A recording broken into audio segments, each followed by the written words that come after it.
Good looking out. Good looking out. Thank you, Cartel Bo. Good looking out. Okay. What's up, everybody? Good morning.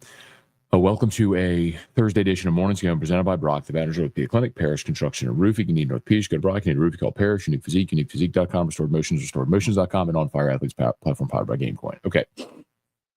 Sorry about that. My levels were up, but there was a mute button on the mic, and I hit the mute button. So apologies for that. Good looking out. All right. Sorry, a few minutes late getting started here. Our Cox is out, both internet and cable. So I'm actually connected via the hotspot on my cell phone to do this. So if we have a little bit of an unstable connection, I apologize, but that's why. I don't think the hotspot on your phone was meant to stream video on streaming software platforms, but so far looks okay. Okay. We'll hurriedly say good morning here because I'm a few minutes late. Tiger baseball beats North Dakota State 13-3. Had a full Locked On LSU live episode last night, recapping the win. Overall, I think pretty simple. Offense came ready to play, 7th spot in the first. But William Schmidt was really good. The command issues with the walks and the hit batsmen are still an issue up and down the pitching staff. The thing that I'm going to dive into today, however, is how much of that is this is my theory here, okay? I don't know if it's confirmed. This is my theory. And I gave one example on the show last night. My theory is, yes, the walk, hit by pitch numbers, all that is a lot. However, I think the majority of that is coming from guys who you're probably not going to end up counting on in huge spots in conference play in the postseason. As I've told you, I've identified 8 guys that I think are going to be really key to LSU's success. 9 if you include Gavin Gidry, but we haven't seen him throw. It's Anderson, Ianson, Shores, Ware, Evans, Benj, Cowan, Schmidt, and then Gidry when he comes back. I think it's those 9. My contention is I think the majority of the walks and the issues are coming from people that aren't those guys. So anyway, we'll see if I'm right. I don't know. I'm going to dig in and do research today for show prep. Talk about an AFR, and I'll have it tomorrow for Locked On as well. All right, let's say some good mornings here. Hey, Gunner, good morning. I got you, Cartel. Thanks again, man. I appreciate you. Good looking out. Kelly Gross, good morning. Abner Neal, good morning. Blown Coverage, Brian Wynn, Guy Brooks, good morning, y'all. Good morning. Hunter, morning, Matt. I think we should only if we restructure Carr. So that's about signing Davante Adams. Talked about it yesterday on AFR at good length. I think it comes down to 3 things. Number one, do you want the player? Of course you do. He's 32. You're not very good at receiver to begin with. He's better than anything you got right now. So yes, you want the player. Number 2 is, can you afford it? The Saints make it work with their cap all the time. So I think Carr is destined for restructure anyway. It's clear they're keeping him, and they got to get within cap compliance next week, and that's going to wipe away, a restructure again, 31 million bucks. So that, one fell swoop will take care of that. So you can afford it. Yes. I think the bigger question is, will Davante Adams want to play for the Saints? Because realistically, you look at a guy that's made almost $130 million in his career on the field, has been All-Pro, Pro Bowl, been to the playoffs, all this stuff. What he hasn't done is won a Super Bowl. My guess is he's probably going to go where he thinks he can win a Super Bowl, and that's probably not New Orleans. Hey, Who Dat Tigers, morning ready for spring football. Starts on Saturday for LSU. A lot of places are already underway. Brant, morning. This pitching staff was solid a few weeks ago. Do you think it's just nerves? Seems like it's spread like cancer to some of the staff. I don't know that I would say it's nerves. Again, I think my contention is a lot of the issues. Well, first of all, let's go back. You open the season against Purdue Fort Wayne. They're not very good. You overwhelmed a bad Purdue Fort Wayne team.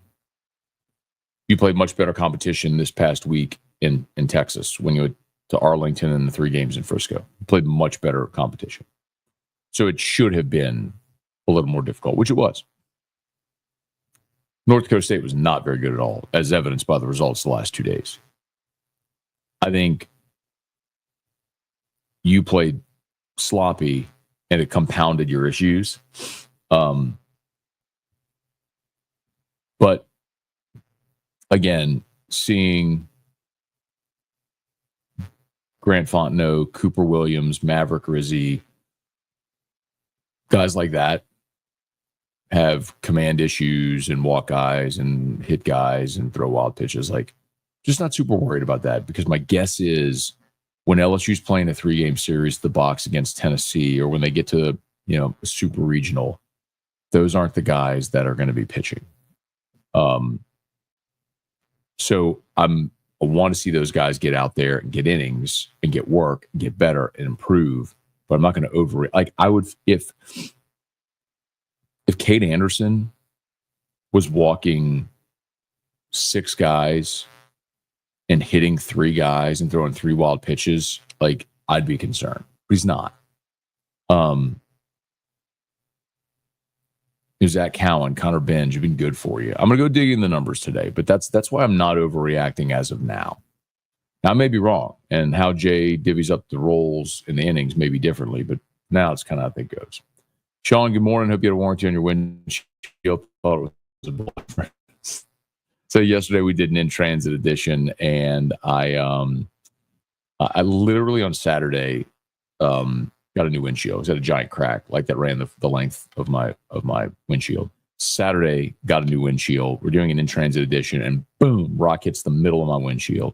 Well, the good news, I think, is upon inspection. How about after further review? I think it was a clump of mud, and it was big. It was a big. It wasn't like a little pebble that went. It was a clump, and so it hit, bounced off, and I could see the mark that left, thinking that was a crack. So I went and kind of started I think it was a clump of the mud. So I'll go see today if it actually did crack the glass and if it started to run at all. But I think we might be okay. Hey, Seth, good morning.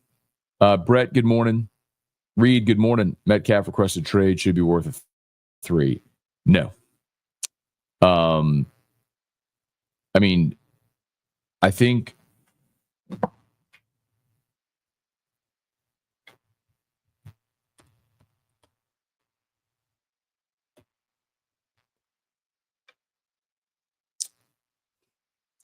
the Bears got a 6th round pick for Justin Fields, who is a 1st round quarterback. I'm not giving Seattle a 3 for DK Metcalf. No. You're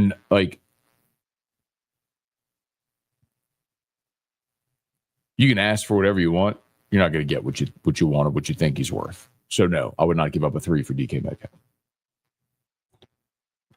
Hey, Dale. Good morning, Drew. You too, Matt. Got it, Dale. Oh, good morning, Dale, by the way. Great to see you there. This is for you, my friend. Parish Construction and Roofing. At Parish, we've got you covered. From the top of your roof, all the way down. Parish Construction and Roofing. Parish Built. Parish Built. Parish Built. From your hometown. ParishBuilt.com.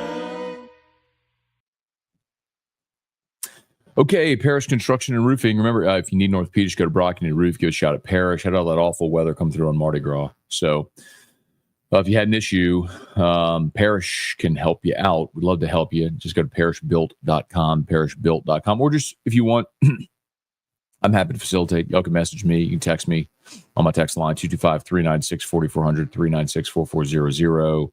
I'm more than happy to help facilitate for you. Or you just go to the website, fill out the form on the website. ParishBuilt.com. Hey, Jason H., good morning. Hang on, I'm a little behind. Here we go. Rex, good morning. Thomas, good morning. Brad, good morning. Thomas Spencer, good morning. Eli Matz, I feel like the Saints are light on size on both interior lines. No. I mean, Brian Brzez's a big man. Shepard and Colin Saunders, both big dudes that fit what the mold they wanted. Now, we'll say if they're moving to a 3-4, they do need a true nose. Now, maybe Brian Brzez fits that mold. That'll be interesting to see. If not, maybe they draft one in this draft class. And on the offensive line, no, I mean, I think they got plenty of size. Cesar Ruiz is maybe an undersized guard, but remember, he's a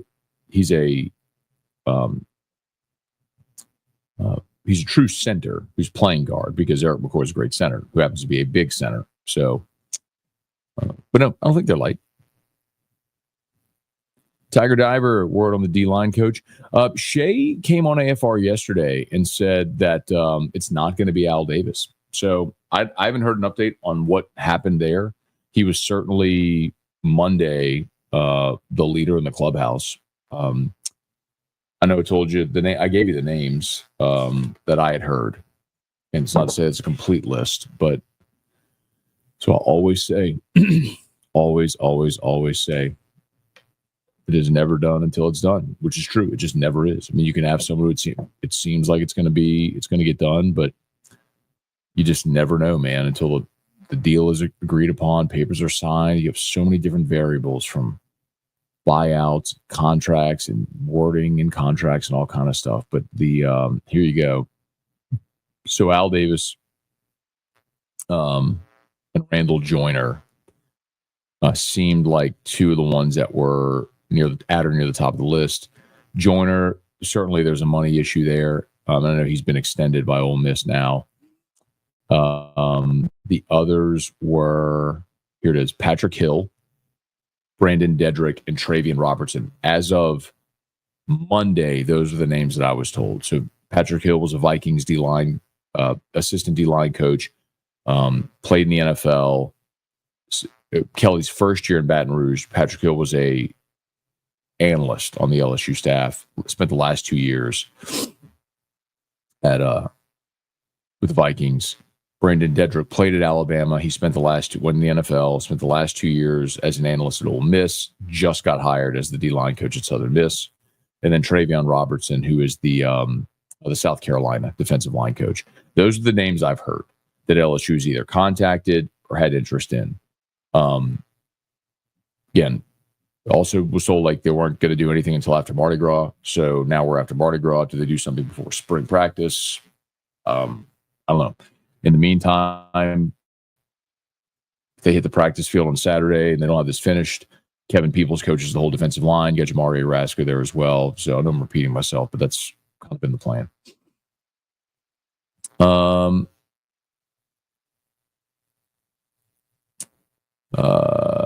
Jason H, good morning. Chandler watched Throwback Thursday. People freaking out about not hiring Tom Herman. What a time to live in. I was one of them. And I still would love to have seen what Tom Herman would have done with the resources at LSU. He wasn't bad at Texas. That's a big misconception about his time at Texas. He was great at Houston and then went to Texas and inherited a terrible situation. Immediately went 6-6. They won the bowl game. Then the second year, they won the Sugar Bowl. Won 10 games, won the Sugar Bowl. Then he went 8-5, and then in the COVID year, he went 7-3. They went 7-3 in the COVID year, and he got fired. So his overall record at Texas, inheriting a terrible situation from Charlie Strong. He was 32-18, 22-13 in the conference. So I'm not telling you it's great, but I mean, didn't have a losing season, inherited a terrible situation, won a Sugar Bowl, and in the COVID year, which was a disaster, went 7-3, got fired after a 7-3 year. So I would have been fascinated to see what it would have been like. And I'm telling you, he was their guy. I mean, I was privy to a lot of those conversations, man. The due diligence that they did, because they had time. I mean, they fired Les so early. They had cover to go and vet candidates all season long, and they did. And he's the guy they landed on. Brant, A&M was so hyped, lost another, and UT looks like they haven't dropped like LSU did after losing a natty. Wait till SEC play, see if they're for real. UT, you're talking about Tennessee. Okay. So you can't go A&M then UT without me thinking Texas, but yes. Hey, look, here's the truth about A&M. There's two parts of it. One, coaching matters. Jim Schlossnagle is a really good veteran coach, and they replaced him with Michael Early, who clearly isn't ready to be a head coach. He's got all the talent you could possibly want. He is not ready to be a head coach. Not to say he won't figure it out at some point this year. The team won't figure it out. But the other part, too, is they're figuring out life without Gavin Grahovac now, which is a massive loss. I mean,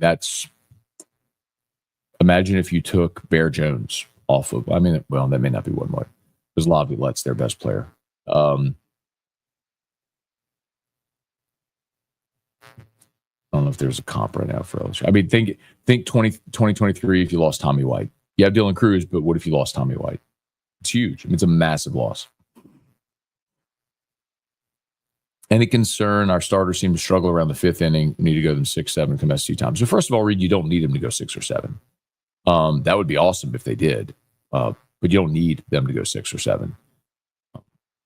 If a starting pitcher can get you 5, 5 innings of 2-run ball, I'll take that every time out. Paul Skeens is an extreme outlier, dude.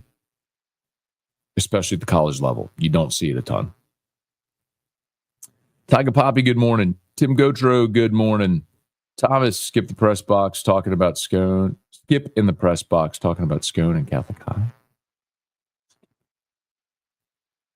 Oh, Birdman, I need to. Okay, so I have got to go back and hear that then, because you're the second person that mentioned it to me. Because I was watching the game, like I literally had it on. I was watching and listening to the broadcast. I must have. I don't know if I got up to pee. Admittedly, so my niece Olivia was over last night as well, and I had my laptop on open while I was watching the game because I was getting stuff ready for Locked On and everything. So I just missed it. I missed that part. I got to go back and hear what he said.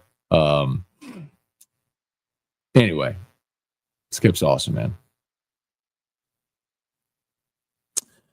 Hey, Robbie, would you like to see the Saints sign former All-Pro linebacker Joey Bosa to reunite with Brandon Staley? Well, interesting, because I just got a text from Brock Jackson that that's what he's working on this morning.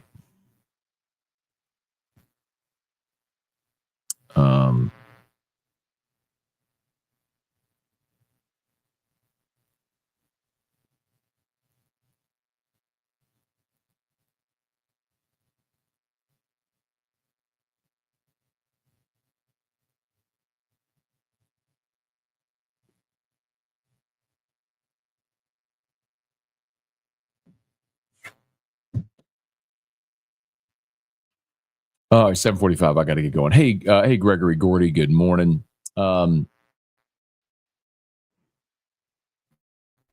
right, it's 7:40. I got to get going. All right, thanks so much for being here, y'all. My apologies if I missed you. I gotta bounce because I got to go get Drew up and get going. So I know we were a little late getting started today, so I apologize for that. But the hotspot on my phone held the stream. So that's good to know. All right, let's get out of here, y'all. Please smash the like button, subscribe to the channel, Facebook, like the page, share the post. All of our sponsors linked in the description on YouTube and tagged on Facebook. So please support us by supporting them.